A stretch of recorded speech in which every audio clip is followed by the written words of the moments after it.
Assalamualaikum warahmatullahi wabarakatuh.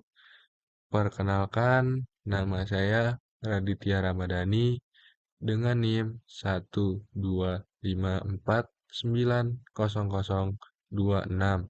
Saya dari program studi Rekayasa Instrumentasi dan Automasi.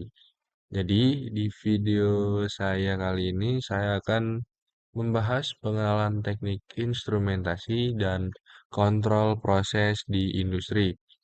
Eh, jadi kenapa saya memilih topik ini dan kenapa saya harus membahas topik ini itu karena tanpa adanya sistem instrumentasi, industri tidak bisa berjalan dengan aman, efisien, dan sesuai standar.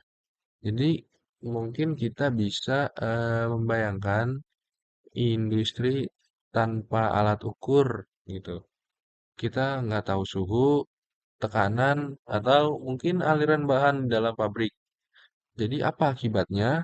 Bisa aja mungkin terjadi kecelakaan, pabrik mengalami kerugian, dan yang terakhir mungkin bisa bahkan menyebabkan bencana lingkungan.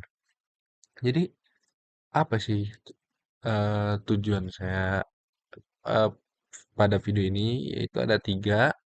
Yang pertama, untuk memahami perjalanan revolusi industri sampai ke era 4.0.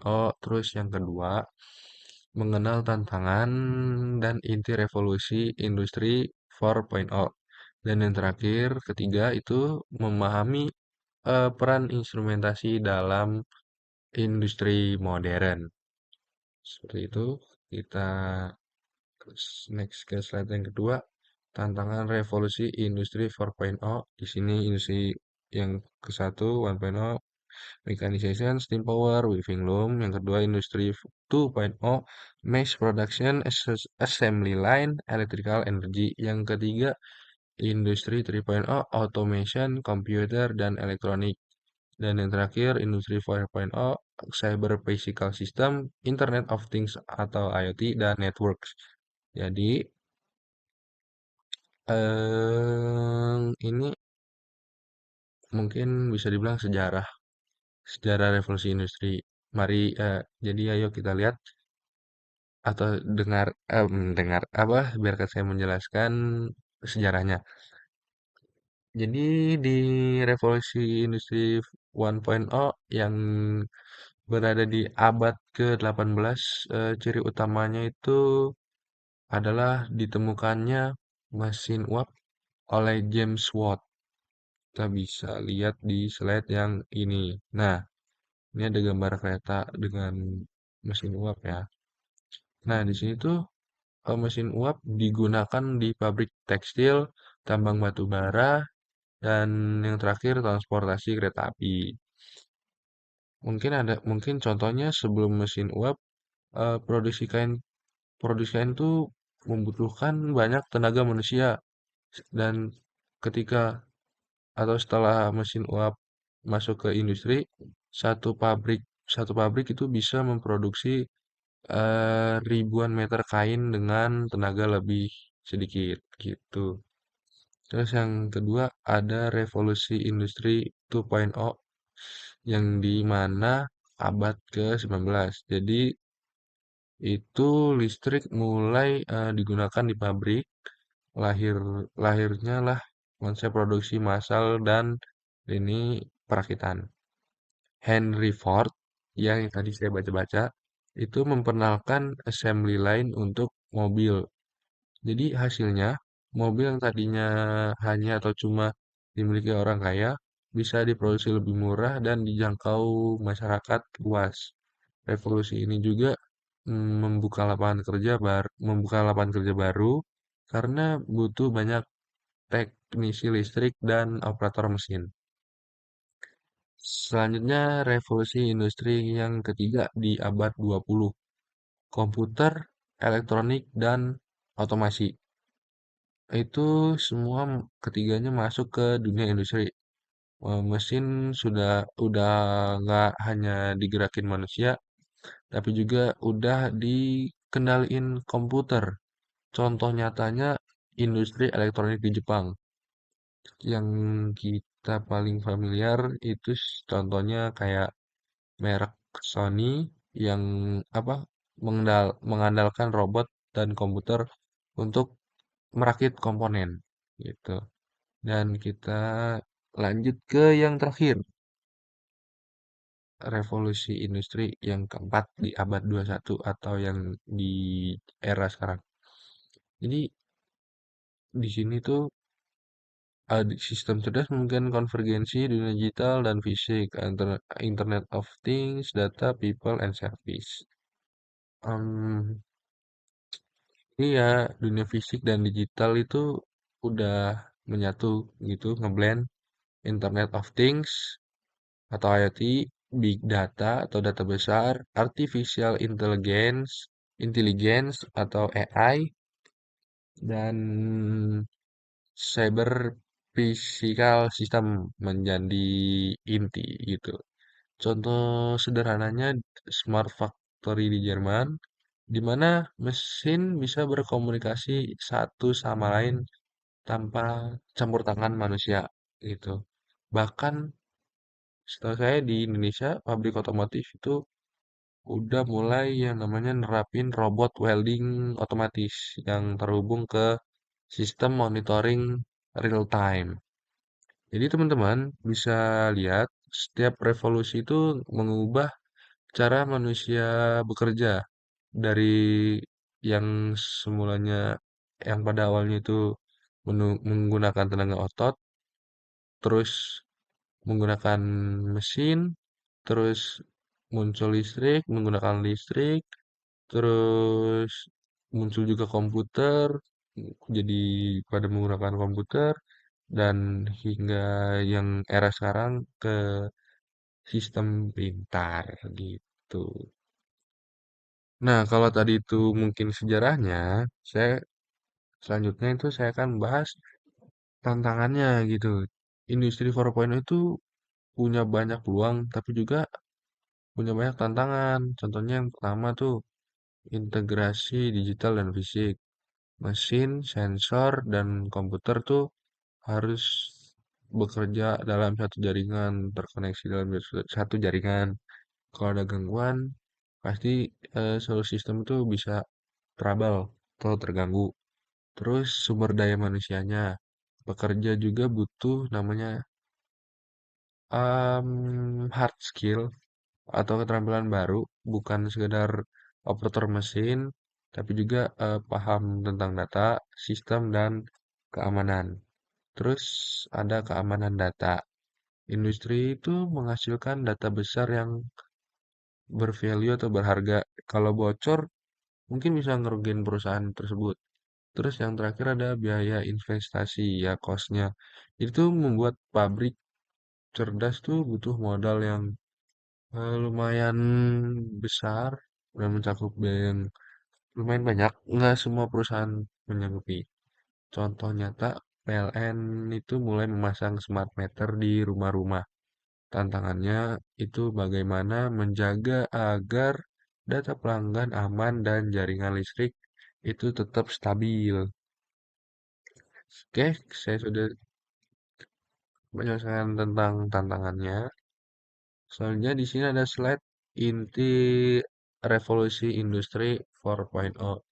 Saya bacakan di sini itu ada everything online, semua online ya, semua aspek hal segala macam itu dilakukan online, digital ekonomi, AI, big data, robotik, print 3D, autonomous machine, machine learning, dan lain-lain. Nah, jadi everything online, semuanya online. Semua alat terkoneksi atau terkonek, terhubung dengan internet. Terus digital ekonomi, atau ekonomi digital, semua transaksi banyak pindah ke platform digital gitu.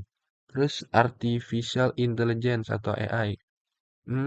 Jadi ini mungkin untuk di era sekarang itu buat bisa untuk belajar dan apa ya, untuk Mencari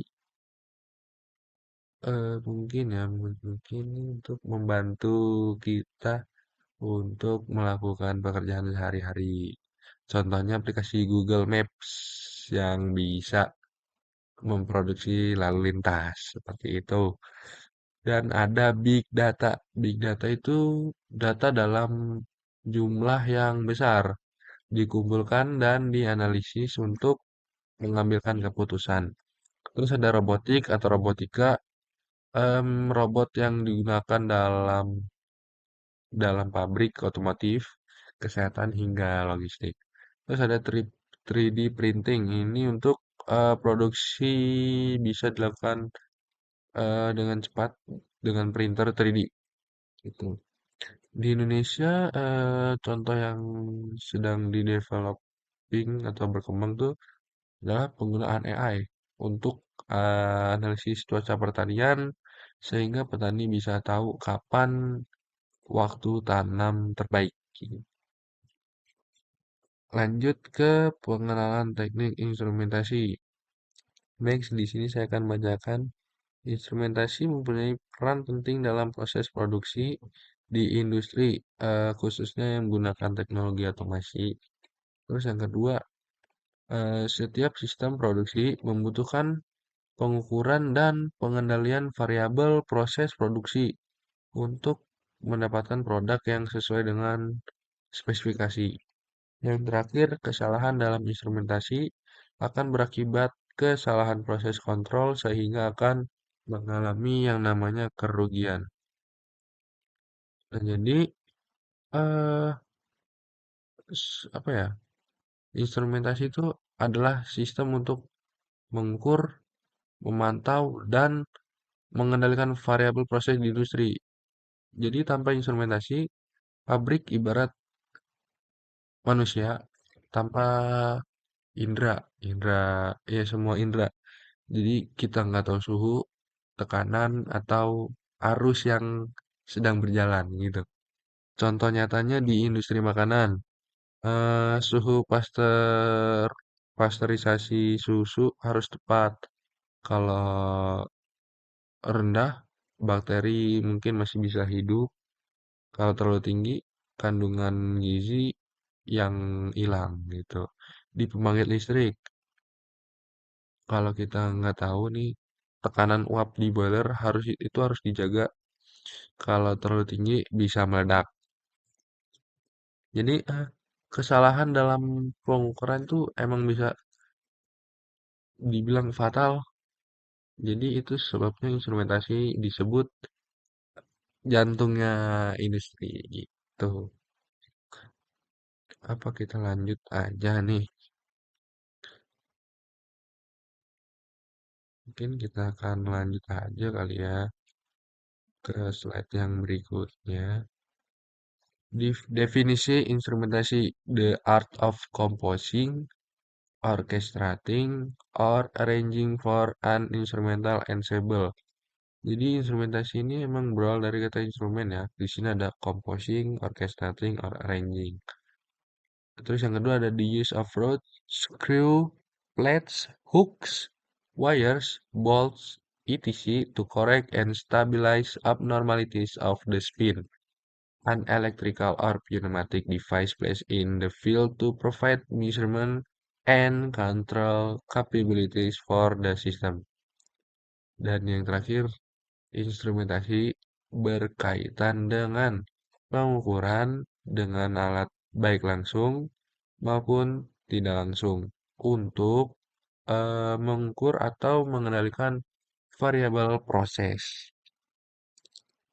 Terus di sini masih ada slide selanjutnya yaitu fungsi instrumentasi sebagai tools atau alat pengukuran parameter proses. Terus yang kedua ada sebagai tools atau alat analisis hasil pengukuran. Jadi fungsinya itu untuk mengukur dan menganalisis. Gitu. Selanjutnya ada sebagai alat kendali proses. Terus ada sebagai alat rekam suatu proses atau recorder. Yang terakhir ada sebagai tool atau alat untuk melakukan analisis data tren. Lanjut ke contoh pengukuran. Di sini contoh pengukuran dibagi ada banyak sekali ya, lumayan banyak. Ada yang pertama ada pengukuran temperatur, pengukuran flow, pengukuran pressure atau tekanan, terus selanjutnya ada pengukuran level, ada pengukuran massa, ada pengukuran volumetrik, ada pengukuran pH, ada pengukuran besaran listrik atau tegangan arus, frekuensi, daya, tahanan isolasi, dan lain-lain. Terus ada selanjutnya yaitu pengukuran konduktivitas, dan yang terakhir eh, contoh pengukuran kita juga itu mengukur kandungan gas. Itu.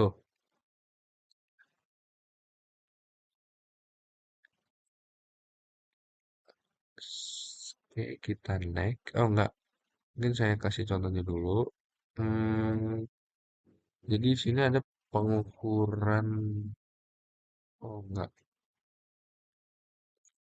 Oh ya lanjut nih. Pengukuran alat ukur, metometer, sensor, transducer, transmitter, indikator, display, recorder, data logger, data acquisition system. Nah jadi hmm, balik lagi yang ke atas ya. Saya belum jelaskan yang ini. Di sini temperatur ini ya untuk mengukur temperatur ya, suhu, mungkin suhu.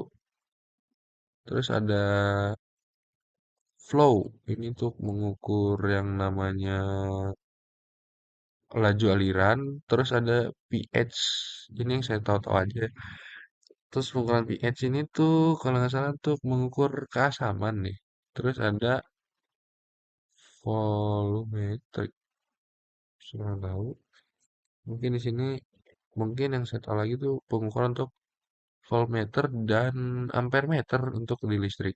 Jadi di rumah tangga pun kita menggunakan alat ini, misalnya meteran listrik PLN yang mencatat pemakaian energi. Seperti itu teman-teman.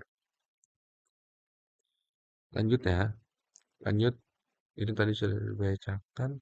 Terus ada faktor penting pengukuran.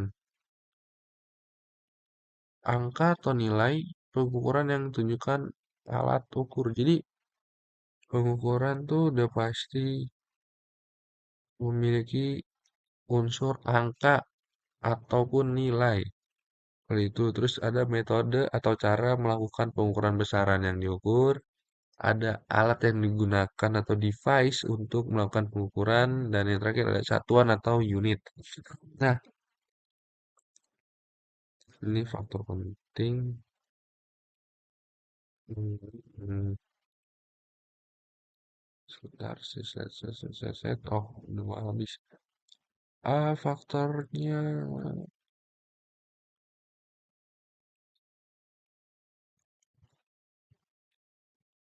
Ini kita lanjut aja ke alat ukur. Di sini ada. Oh, ini yang saya jelaskan di sini tadi. Ya, ini. Di sini alat ukur device yang digunakan untuk mengukur ada termometer, pressure gauge. Termometer ini tadi ya untuk suhu. Ya, ini termometer bukan temperatur. Salah tadi. Terus ada pressure gauge untuk tekanan, terus flow meter itu untuk laju aliran, pH meter untuk keasaman, level meter, ampere meter itu untuk di listrik, voltmeter juga sama, wattmeter, pH meter untuk keasaman, measure. Nah, jadi ini ada beberapa device ya untuk atau alat ukur yang digunakan dalam hal pengukuran. Terus ada satuan pengukuran, ada Celsius, Fahrenheit, Reimer, Kelvin, dan lain-lain. Terus ibaratnya ampere, volt, milivolt, kilovolt, megavolt, watt, megawatt, gigawatt. Kayaknya. Terus ada pH 1, 2, 3, dan seterusnya. Ada ohm, kilo ohm, mega ohm, ada liter atau detik, ada meter, ada sentimeter, ada inch atau inci. Yang bisa. Biasanya orang ngomong inch atau inci ya. Jadi kita lanjut lagi. Istilah dalam pengukuran.